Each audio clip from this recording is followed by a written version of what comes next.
105,8 Radio Sip FM, inspirasi keluarga Anda. Keluarga Sip dimanapun berada, kembali lagi bersama kami di acara Oasis tentunya, yang mana pada kesempatan kali ini saya akan menemani beberapa waktu ke depan bersama keluarga Sip. Gimana Radan untuk kabarnya? Alhamdulillah, untuk saya sendiri baik. Gimana kalau untuk Rifki? Gimana kabarnya? Alhamdulillah, kalau untuk Rifkinya sendiri baik juga. Sebelum kita masuk ke pembahasan kita, alangkah baiknya kita perkenalan dulu nih Radan. Kalau untuk saya sendiri adalah Rifki Hasbi Al Khairi, akrab dipanggil Rifki, dan untuk asal sendiri saya berasal dari Kota Solo lebih tepatnya. Dan untuk keluarga Sip di rumah, kalau ada yang dari Kota Solo, semoga selalu sehat selalu dan selalu dilancarkan untuk rezekinya. Dan untuk saya sendiri, saya adalah siswa MA Arisalah, tepatnya sekarang di kelas 11 IPK 1. Dan untuk saya sendiri, saya berasal dari Kota Pekanbaru. Nama saya adalah Ramadan Effendi, biasa dipanggil nama akrabnya Radan. Saya berasal dari Kota Pekanbaru yang sekarang menduduki kelas 11 IPA. Oke.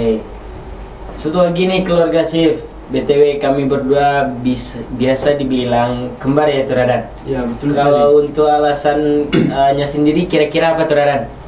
Mungkin kalau untuk kembar itu bukan masalah fisik atau gimana ya. Mungkin yang kita kembarkan itu kita bertepatan pula, pas pula gitu. Kita lahir pada tanggal 9 Oktober 2007.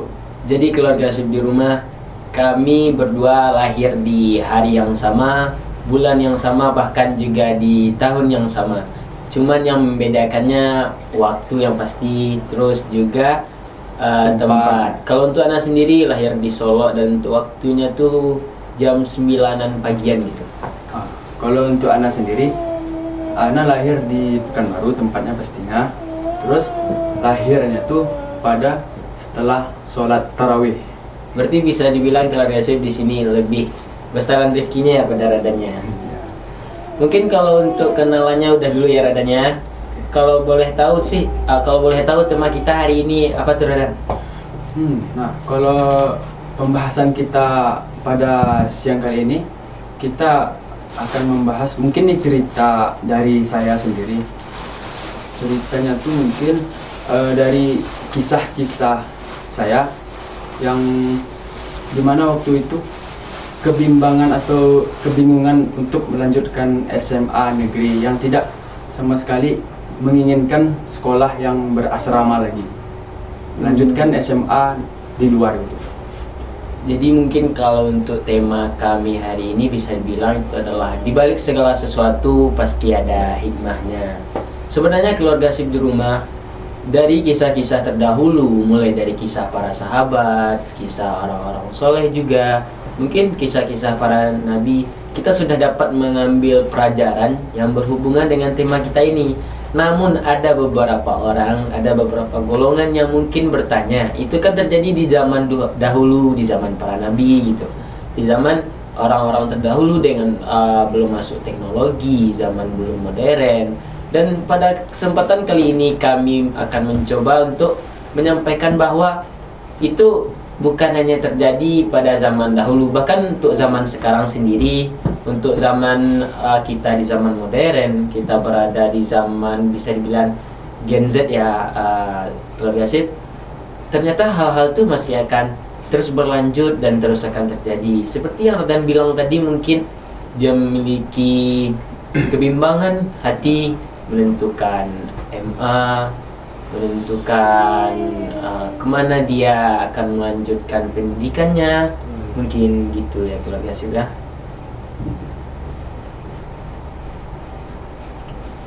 Kalau untuk sedikit informasi, di MA Arisalah ini memiliki status ada yang internal sama eksternal. Dan untuk saya sendiri, sahabat keluarga Sip, saya sendiri adalah termasuk dari internalnya. Yang dimaksud internal di sini adalah sebelumnya dari SMA ini saya bersekolah di SMP Perguruan Islam Arisalah. Berarti bisa dibilang Radan ini kalau genap dengan tamat di Arisalah berada 6 tahun ya Radannya di Arisalah. Dan untuk sekedar informasi juga buat keluarga SIP, untuk anak sendiri juga bukan berasal dari internal tapi dari eksternal, yang mana eksternal ini juga siswa yang bersekolah MA di Arisalah. Namun untuk SMP sendiri saya bukan dari Arisalah, namun dulu sempat SMP di Kota Padangpanjang gitu mungkin.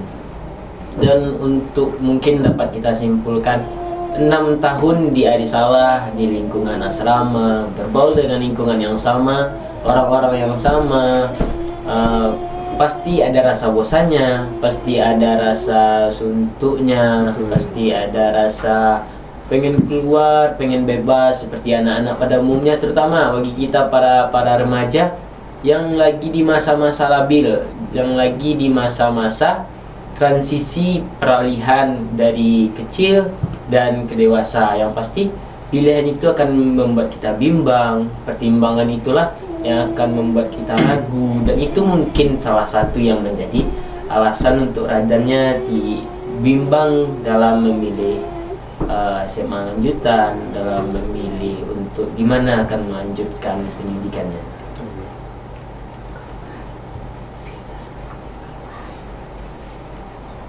Dan kalau boleh tahu nih Radan, kan Radan tadi cerita kata Radan bimbang dalam memilih SMA lanjutan, Radan bimbang saat Radan ingin melanjutkan SMA.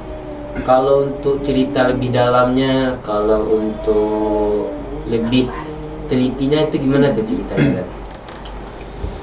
Oke, jadi betul yang dikatakan Rifki tadi itu, bahwasannya 6 tahun kita bersekolah di lingkup yang asrama itu pastinya kita akan merasanya bosan, terus ada suntuknya. Mungkin nih kalau anak tanya ke Rifki, apa yang Rifki rasakan, apa yang ingin Rifki sampaikan gitu, apa yang diinginkan sekarang kalau memang ditanya gitu selama masa sekolah ini gitu. Untuk keluarga SIP juga mungkin Rifki sendiri di SMP dulu juga mondok, jadi pasti kesan-kesan mondok, gimana rasanya mondok, jauh dari orang-orang yang kita sayang, jauh dari keluarga yang pastinya, dengan dituntut untuk mandiri, dengan dituntut untuk selalu bisa sendiri, pasti sulit gitu. Apalagi jangankan untuk 6 tahun, 1 tahun, 2 tahun, bahkan 3 tahun itu sudah cukup rasanya untuk membuat kita bosan, sudah cukup rasanya untuk membuat kita merasa ingin keluar, merasakan dunia di luar. Apalagi dengan kondisi teman-teman kita yang banyak di luar. Kalau untuk Rifki sendiri sih, ya pasti pertimbangannya berat dan tapi untuk sekarang Rifki masih memilih Arisalah untuk melanjutkan SMA.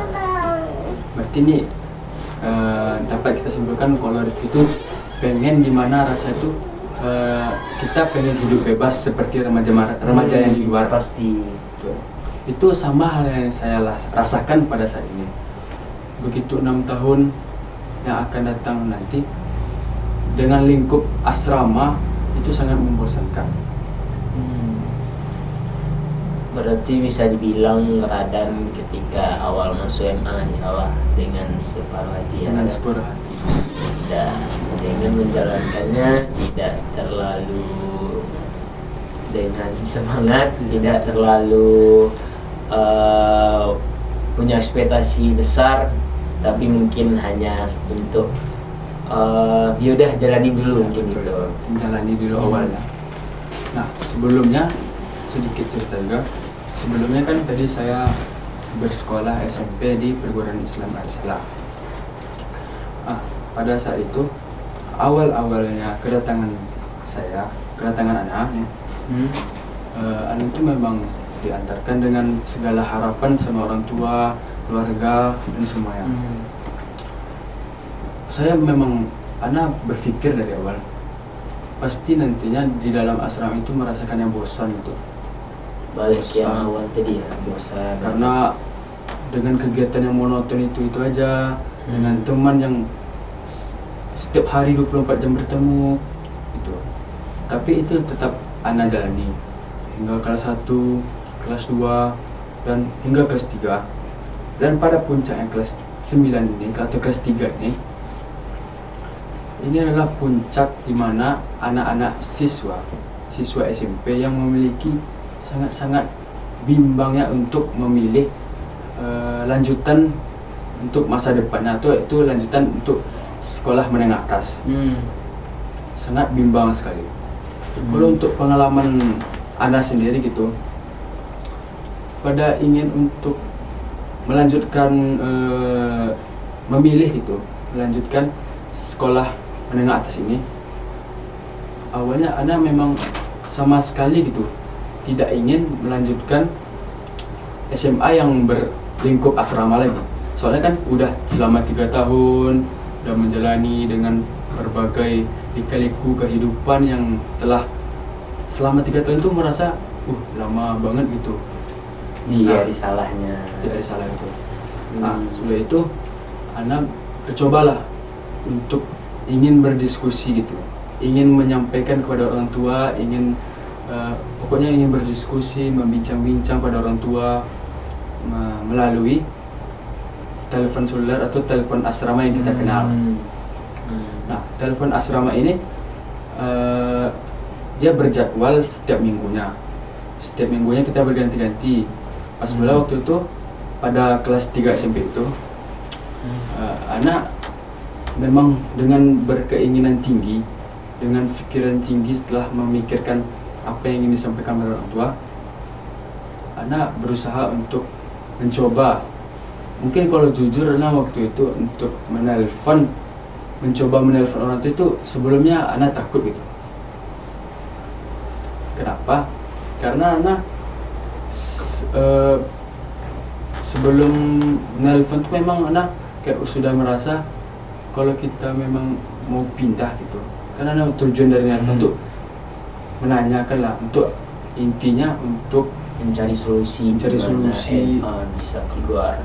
Paling intinya untuk pindah nih. Ya, untuk pindah, tidak ingin lagi jadi salah. Setelah lama berpikir-pikir, mencoba nelpon, itu Ana terfikir lagi bahwasannya orientasi keluarga anak itu dan keluarga besar, lingkup keluarga besar itu memang, dan tanda kutip itu memang tidak dibolehkan, karena dari sepupu, abang pun sendiri, abang kandung, dan juga kayak paman, itulah segala macam. Berarti secara keluarga besar, keluarga Radan emang berlatar belakang pendidikan Ya, agama betul. semua. Pesantren contohnya, basic-basic agama, sekolah agama, dan sampainya. Dan setelah itu tetaplah saya mencoba untuk menelpon orang tua tadi, dan sampainya sesuai prediksi anak tadi itu, yang pasti bakal ditolak. Rupanya memang betul ditolak, tidak memang diizinkan sama sekali untuk tidak melanjutkan SMA di luar. Berarti Radan memang tidak dapat izin dari orang tua secara langsung. Ya, mungkin itu juga yang terbaik untuk Radannya. Dan mungkin keluarga Sip untuk sesi pertama ini cukup sampai di sini. Akan ada lagi sesi kedua dan juga sesi ketiga. Tetap bersama kami, tetap berada di 105,8 Radio Sip FM, Inspirasi Keluarga Anda. 105,8 Radio Sip FM, Inspirasi Keluarga Anda. Kembali lagi bersama kami, tentunya tetap di acara Oasis Obrolan Santri Menginspirasi. Masih dengan Nana sendiri, Rifki, dan juga ada Radan. Mungkin kalau untuk segmen pertama tadi udah ada, mungkin kita bincang-bincang dikit tentang pengalaman Radannya, tentang cerita Radannya, mulai dari Radannya sendiri yang bimbang untuk memilih SMA lanjutan. Tadi juga udah cerita sampai di akhir segmen pertama tadi Radan bilang akhirnya keinginan rada naas pupus karena tidak diberikan izin oleh orang tua untuk melanjutkan SMA di luar. Kalau apakah cerita Radan berakhir di sana gitu? Apakah Radan sudah tidak berakhir di sana aja ketika orang tua tidak ngasih izin, mungkin akhirnya Radan mutusin untuk yaudahlah jalanin aja gitu? Atau masih ada nggak kelanjutannya, perjuangannya? Mungkin untuk lanjutannya, jadi gini, setelah Ana gitu kan sudah menelpon tadi, mungkin kurang lebih 1 hingga 2 jam lebih untuk menelpon orang tua membahas tentang perizinan gitu, tentang untuk keluar aja gitu. Hanya untuk izin keluar ya? 1 sampai 2 jam. Terus memang nelpon itu memang khususkan topik untuk agar pindah. Berarti setiap nelfon tuh Mang Radan ngulang pindah terus. Dan sampai akhirnya memang sama sekali tadi yang Ana bilangin tadi itu memang tidak diizinkan karena faktor keluarga juga tadi. Dan sampai akhirnya memang keadaan itu yang tidak mendukung untuk pindah, untuk menikmati kebebasan yang di luar seperti teman-teman kita yang di luar. Dan itu sampai berjalannya waktu teruslah sampai liburnya SMP, ada masa-masa libur SMP itu orang tua Ana menanyakan kepada Ana lagi itu sebelum pembayaran daftar ulang untuk melanjutkan MA Risalah ini, tetap melanjutkan asrama. Waktu itu orang tua Ana menanyakan, yakin lagi nih melanjutkan untuk di MA Risalah atau lingkup asrama gini. Di situ Ana setelah berpikir panjang, jeda waktu lama itu, Ana memang betul meyakinkan diri. Mungkin ada sholat istiqoroh, mungkin Ana memang yakin kepada diri sendiri dan kepada Allah bahwa nanti segala sesuatu pasti ada hikmahnya. Itu makanya sekarang kita mengangkat tema itu. Di balik segala sesuatu itu pasti ada hikmahnya. Berarti ini ya Jalan saat kayak gini cerita Radan nih, makanya kita ngangkat tema di balik segala sesuatu ada hikmahnya. Betul. Dan kan di balik segala sesuatu ada hikmahnya tuh Radan.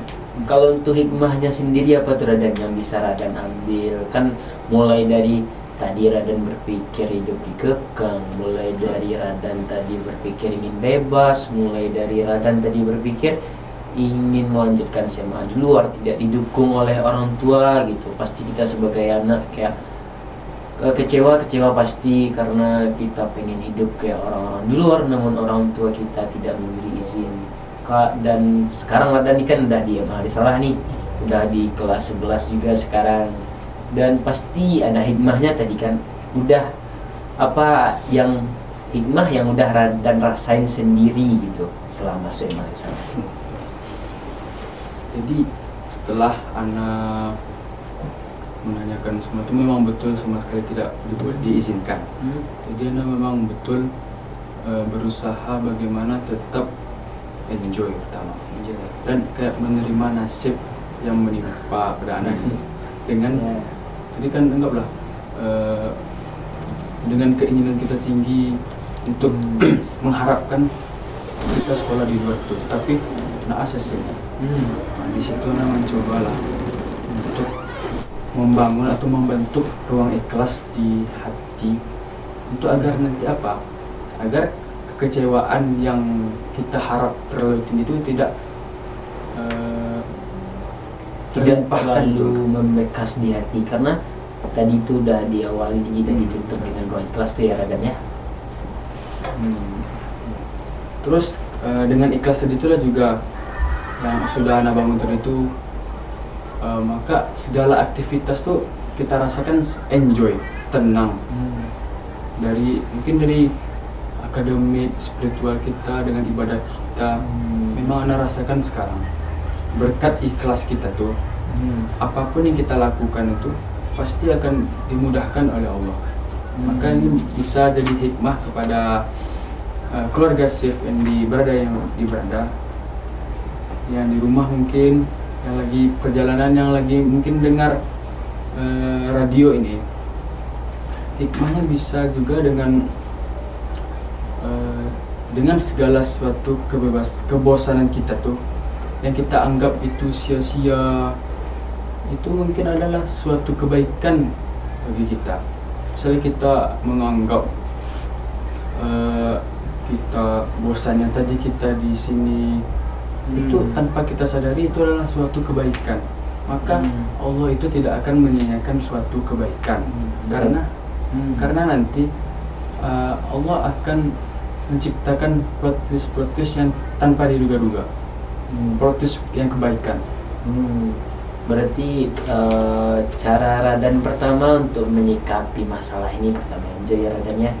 Yang kedua, selalu menyediakan ruang ikhlas dalam hati. Dan ruang ikhlas dalam hati itu keluarga Sif bukan hanya untuk dalam menyikapi masalah seperti ini, tapi juga mulai dari menyikapi semua masalah, mulai dari masalah pertemanan, masalah dengan orang tua juga, masalah tentang pelajaran. Kita harus selalu ikhlas, kita harus selalu, ya kalau orang bilang tuh kerja ikhlas gitu. Karena ketika kita kecewa, kita ndak, luka yang akan membuat kita kecewa itu tidak akan terlalu dalam membekas di hati kita, karena sudah ditutupi oleh yang awal tadi, yaitu keikhlasan. Mungkin itu keluarga Sif untuk cerita Radan yang pertama gitu. Jadi emang begitulah perjuangan Radan, mulai dari yang diceritain Radan tadi, bersusah-susah, minta izin, bosan di lingkungan asrama. Tapi akhirnya dengan keadaan Radan sendiri, Radan ternyata mulai bersyukur dengan apa yang Radan miliki, dan ternyata mencintai apa yang kita miliki tidak seburuk itu gitu, tidak sekejam yang kita bayangkan ya Radan ya. Mungkin ada juga tambahan hikmah yang Ana dapatin pada saat ini, detiknya juga. Setelah mungkin Ana berpikir-pikir pada waktu kosong, kenapa sih orang tua kita, sebagian orang tua gitu, berkeinginan gitu tetap melanjutkan atau tetap memasukkan anaknya ke dalam lingkup asrama atau lingkup agama yang berbasis agama gitu. Itu mungkin yang seperti Ana bilang tadi tuh, yang kita merasa bosan, aktivitas yang monoton gitu, ya kan, merasa monoton, itu kita merasa sia-sia gitu. Itu tanpa disadari. Makanya tanpa kita sadari itu adalah suatu kebaikan. Karena faktor lingkungan kita tuh faktor yang berbasis agama. Benar tuh Radan. Dari secara dunia psikologi pun juga pernah mengatakan bahwa yang membentuk seseorang itu adalah lingkungannya. Jika kamu ingin mengetahui bagaimana pribadi seseorang, lihatlah dengan siapa dia berteman. Lingkungan itu membentuk manusia itu sendiri mungkin lebih dari 50% sampai mungkin 80%. Jadi makanya dengan kita berada di lingkungan asrama, di lingkungan yang berbasis agama, setidaknya kita hal-hal yang berbaur dengan agama masih melekat. Kalaupun belum sampai yang sunnah, setidaknya yang wajib sudah kita lakukan. Mungkin itu untuk cerita Radan yang pertama nih Radan. Kan itu ada hikmahnya tuh yang udah Radan ambil tadi. Ada lagi nggak cerita yang dapat Radan sampaikan yang mana juga berhubungan dengan tema kita ini gitu?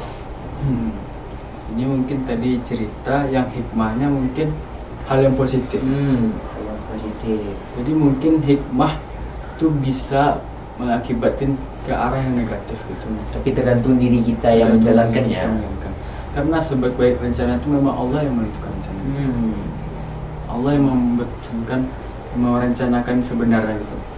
Semua perencanaan itu ada di tangan Tuhan, pastinya. Mungkin kalau untuk cerita ada sih.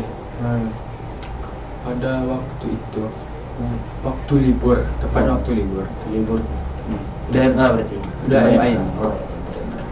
Waktu itu anak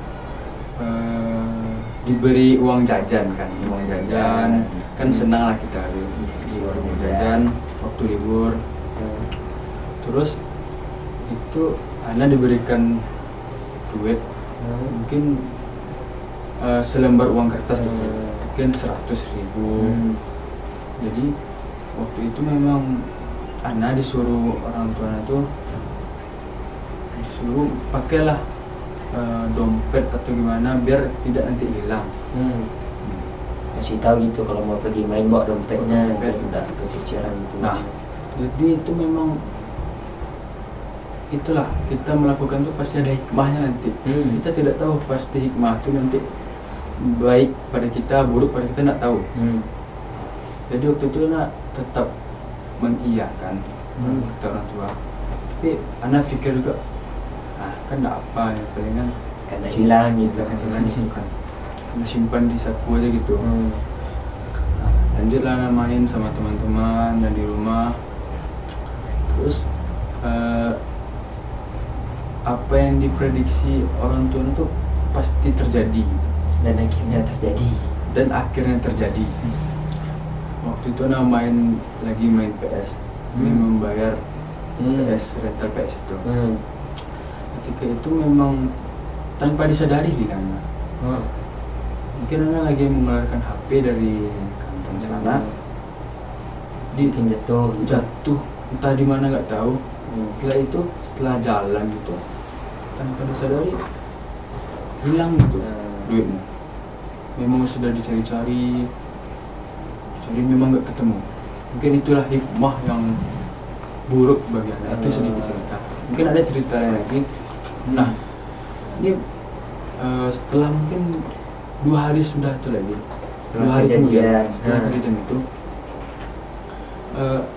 hampir sama kejadiannya. Memang prediksi Allah memang tuh tidak kita bisa tebak, tidak bisa kita tebak. Waktu itu memang hampir sama sih kejadiannya. Karena Anda sudah tahu kita nanti hilang dompet ini, itu Anda belajar dari kesalahan gitu kan. Pergi main lagi seperti biasa. 2 hari kemudian. Berarti bawa dompet nih yang main sekarang. Nah, bawa dompet. Bawa dompet. Cuman uangnya bukan 1 lembar lagi.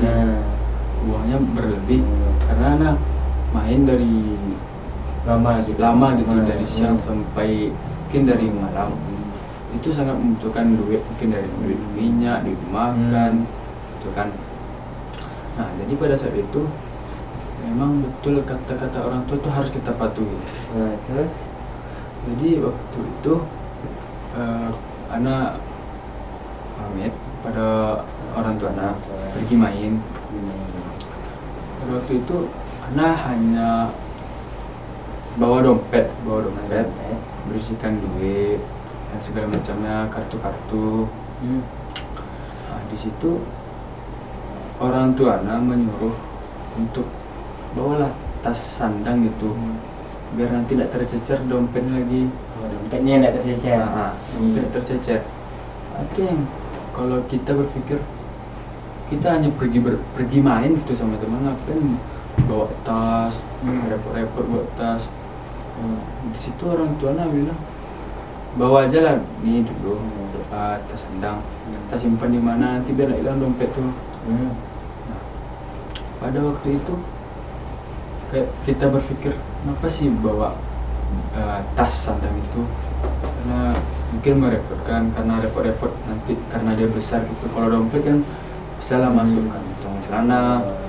Thomas juga pelajaran dari yang kejadian sebelumnya. Dompet gitu. Nah, di situ memang ketika ini enggak di luar nalar juga sih hilang gitu. Waktu itu Ana mengendarai motor. Terus sedang di jalan gitu. Mungkin ada lagi ngerem tuh otomatis termaju gitu. Nah, terus kayak sudah baru sadar tuh berapa menit kemudian dompet itu jatuh gitu. Karena Berarti waktu jatuh itu Raden tidak sadar? tidak sadar sama sekali gitu. Sudah panik nih, mana lari dompet. Tanyalah, cobalah, takut juga sih nanya mama waktu itu. Nanyalah, chat mama kan, Ma, ada dompet di rumah. itu tanyakan, betulnya kayaknya hilang dompet mah. Hilang lagi dompet adanya. Muhammad bilang, oh bilang tadi Oh. Yang awalnya uang disuruh bawa dompet hilang. Akhirnya bawa dompet lagi disuruh bawa tas, akhirnya dompetnya yang hilang. Oh. Berarti lumayan unik ya cerita adanya keluarga Syekh. Mulai dari tadi uang hilang, berujung sampai dompet juga yang hilang. Ternyata emang Betul. benar, ridho Allah itu tergantung pada ridho orang tua. Apapun yang dikatakan oleh orang tua, baik itu perintah, masukan atau saran, ternyata itu emang akan terjadi. Bisa kita ambil hikmahnya dari cerita Radan tadi gitu. Setelah karena Radan tidak terlalu menghiraukan, karena Radan mungkin agak menyepelekan saran dari mamanya, akhirnya memang terjadi kan apa yang ditakutin oleh mamanya. Dan itu juga buat pelajaran untuk Radannya sendiri pasti, untuk Rifkinya juga, dan juga untuk keluarga Syekh dimanapun berada. Mungkin dengan cerita Radan tadi menutup sesi kedua kita kali ini. Tetap bersama kami, tetap dengarkan kami, tetap di 105,8 Radio SIP FM, inspirasi keluarga Anda. 105,8 Radio SIP FM, inspirasi keluarga Anda. Masih bersama kami di kesempatan kali ini, tentunya masih di acara Oasis, obrolan santri menginspirasi. Mungkin kalau untuk pengalaman, kalau untuk cerita, bincang-bincang, tadi udah ya keluarga Syekh di segmen pertama. Lanjut juga ke segmen kedua, mulai dari Radannya yang bingung milih untuk SMA, mulai dari Radannya yang kehilangan uang sampai juga kehilangan dompet. Dan yang pastinya di segmen terakhir ini mungkin kami akan merangkum beberapa kesimpulan, beberapa hikmah mungkin ya Radannya. betul. Kalau untuk hikmah mungkin ya yang merasakan Radan, yang mengalami Radan, tentu Radan yang lebih tahu gitu. Kira-kira apa tidak? Pada segmen pertama tadi, Ana telah menceritakan bagaimana tadi bosannya hidup di asrama tadi itu. Dapat kita ambil sih hikmahnya tuh, letakkan ruang ikhlas pada hati, atau bangun ruang ikhlas tuh pada hati kita. Karena kita manusia itu kan sesama kita, pasti kita memiliki keinginan yang tinggi, cita-cita yang tinggi, atau harapan yang tinggi pada sesuatu lah gitu. Dan yang pastinya semua harapan terkadang tidak sesuai dengan apa yang kita Itu inginkan. makanya kita harus bangun ruang ikhlas itu, agar kenapa? Karena kalau kita tiba saja nanti kekecewaan atau apa saja yang tidak mengenakan, nanti ruang ikhlas itu akan menampung kekecewaan kita itu. Kemudian yang kedua, dari Anda yang tidak diizinkan tadi itu. Nah, di sini Anda dapat ambil hikmah itu, Allah tidak akan menyanyiakan segala bentuk kebaikan. Maksudnya di sini tuh, yang kita merasa kayak apa sih, kegiatan-kegiatan di asrama yang tidak ada apa gunanya tuh, dengan kegiatan yang monoton, itu kita tanpa sadari adalah suatu kebaikan yang baik itu di mata Allah, yang akan nanti tanpa diduga Allah akan memberikan plot twist yang baik pada kita nanti. Berarti kayak ya Allah juga ya ada berfirman juga dalam Al-Quran, ternyata yang baik menurut hambaku belum tentu baik menurut Allah, dan ternyata yang buruk menurut hambaku belum tentu buruk juga menurut Allah ya Radannya. Mungkin selanjutnya hikmahnya tuh, setelah Ana sudah di sini, belajar di sini, Ana merasakannya kalau akhirat jalan, pasti dunia akan mengikuti. konsep hidup ya dan dia di salah, akhirat jalan, dunia jalan. Tapi yang harus diutamakan yang pastinya itu akhirat dulu ya, baru dunia. Jangan sampai dunia dulu baru akhirat. Dulu ada juga orang bijak yang pernah mengatakan, jika akhirat sudah di tanganmu maka dunia akan bersimpuh di kakimu. Mungkin ini adalah hikmah yang terakhir yang Ana rasakan. Ini mungkin berkaitan dengan hikmah yang kedua tadi itu. Hikmahnya itu adalah segala aktivitas kita tadi itu, segala aktivitas yang kebaikan kita tuh, itu kita tanpa sadari itu akan mengalir terus kepada orang tua, pahala kita, kebaikan kita itu. Seperti kita doa pada orang tua, Karena mereka yang sudah menyekolahkan kita, dengan titik peluh keringat mereka, kita bersekolah di sini. Yang pastinya segala kebaikan kita, baik itu diri sendiri, orang lain, guru-guru, ustaz-ustazah, pasti juga akan mengalir ke orang tua ya adanya. Berarti dari hikmah tadi dapat kita simpulkan 4, mulai dari menyediakan ruang ikhlas untuk segala sesuatu, bukan hanya untuk dalam bidang yang Radan sebutkan tadi, tapi juga mulai dari pertemanan, mulai juga dari bergaul dengan orang tua. Yang pastinya yang kedua juga ada, Allah tidak akan menyia-nyiakan suatu kebaikan gitu. Suatu kebaikan akan dibalas dengan suatu kebaikan, tapi masalahnya itu kapan dibalasnya, hari ini, esok, minggu depan, tahun depan, atau bahkan beberapa tahun yang akan datang. Yang ketiga juga ada dunia jalan, akhirat jalan, yaitu tadi, kejarlah akhiratmu dulu maka dunia akan bersimpuh di kakimu. Yang keempat dan terakhir, setiap kebaikan yang kita lakukan, setiap amal soleh yang kita lakukan, mulai dari berdoa, pastinya akan mengalir terus pahala ke orang tua kita dimanapun mereka berada. Karena dengan jerih payah mereka lah mereka menyekolahkan kita di Arisalah ini. Mungkin itu sedikit banyak yang dapat kami rangkum dari bincang-bincang kami pada siang kali ini, keluarga Sip. Dan terakhir, bahkan daun yang jatuh juga pasti ada hikmahnya, debu yang berterbangan juga pasti ada hikmahnya. Apapun yang keluarga Sip alami sekarang, ujiannya keluarga Sip alami, mulai dari berbagai bidang, ekonomi, masalah sekolah, ataupun masalah yang lain, yakinlah di balik segala sesuatu itu pasti ada hikmahnya. Di balik segala sesuatu itu pasti ada pelajarannya.